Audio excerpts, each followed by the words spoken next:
here I am again. I've decided to do a beam engine. So this is the only thing I found on the internet, posted by a gentleman called Brian. Okay, so thanks to him. So I'll be attempting, that's the word, to make this engine here. But we'll see how it goes. Today I might just do the flywheel because it's easy for me to do. And the thing is, this one I think is about 5-inch big. I haven't got anything that's 5-inch size or a diameter, or I can't put it in my lathe. So I'm trying to keep it to model lathe if I can. So we're making this one probably about 2 3/4 or 3-inch diameter. I got a little bit of brass left over from the last one, so I'll make the flywheel. But the hard part, I think, for myself anyway, is this piston and stuff. So I've got to figure out how that works and try and sort that out. Now, I have seen this engine pictures that somebody has built, but I've never seen it working. There's nobody that shows me it working, so I don't know if it will work or not, but I will certainly try and tweak it until it does work. So here we go.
Okay guys, this is the other side of the flywheel there. I'm just going to take some of it off. I'm going to do it off camera because, well, you know what it looks like anyway.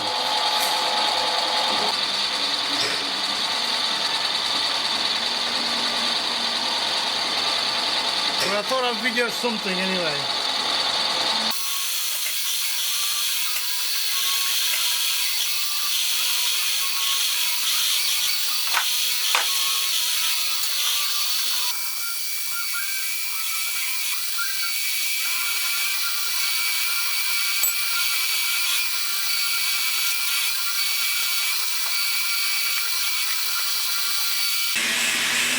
Well guys, this is it now. This is the flywheel I made. I put the grub screw in, M4 grub screws. Because this had this there like that, I couldn't really make it any better. But I'm going to try this one. But I might change the flywheel later on to a bigger one.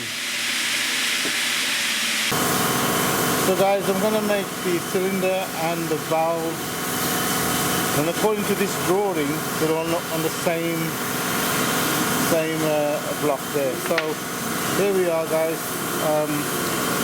I can't make it exactly because I can't make that because I don't have a 4-jaw chuck, and I'm not really bothered about that, but I have made this quite long, and I'm thinking of maybe I should just drill a hole from underneath the plate and hold this down properly. So yeah, so this is what I'm going to do right now. I'm going to drill these 2 holes. This is like 1/2 inch and a 1/4 inch hole, and 1/2 inch space between them centers, and drill that hole.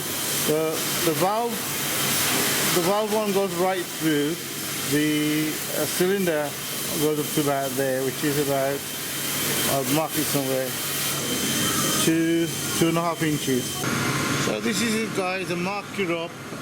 It's 1/2 inch between the centers, and obviously it's offset that way. This is a 3/16, and this is a 1/2 inch hole. This one's got to go right through. This one only goes a certain depth, but I don't think I got a drill bit that'll go right through there. I don't know how I'm going to do that, but we'll see. So here we are. I've drilled the holes. I'm not sure what size hole this is at the moment because the machinist gave me a drill bit that went right through.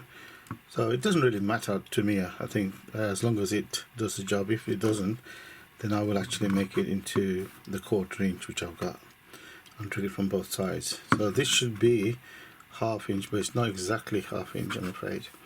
So here the hole is there, but the thing is, looks like it's gone a bit that way, if you know what I mean. So yeah, it's gone a bit downward, but we'll see, because I think this will still work. If it doesn't, then I'm good mind to change it altogether anyway. So we'll see what happens.